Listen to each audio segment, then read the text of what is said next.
There's death and sex. So when we look at sex, for instance, sex is the most honest and raw and truthful expression of life force.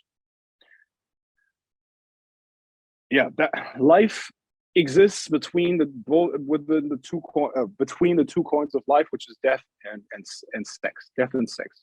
That's where life exists, right? So sex is the creative force, and the creative force is dirty, it's rough, it's all of those things, right?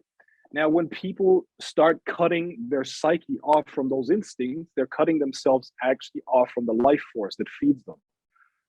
That's why true spirituality, without going deep within your own instincts and being in touch with them, is actually not possible, because you're cutting off the higher chakras from the lower chakras. What people want in the spiritual community is they want to only live in the highest 2 or 3 chakras, which is like intellectual stuff, which is philosophies, which is like, holier than thou, altruistic bullshit, but the energy and the force comes from the bottom, from the lower chakras.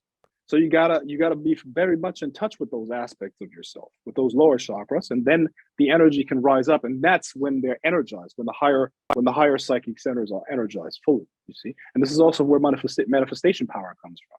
So denying nature and denying human nature is a big mistake. You're weakening yourself at that point, and you become controlled by something else, mostly by your shadow. Okay, so the point is, there's nothing wrong with anger. Be in touch with it. Be in touch with every single emotion that you have, because that is what is an instinct, and the instinct is there to help you survive. You have the wisdom and the knowledge of 10,000 generations that are living in your body. You have inherited that.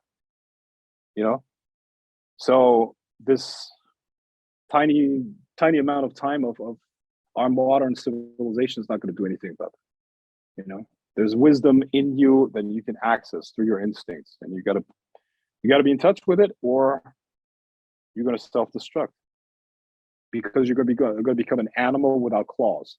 An animal without claws, with the ability to protect itself, is going to get destroyed in the jungle.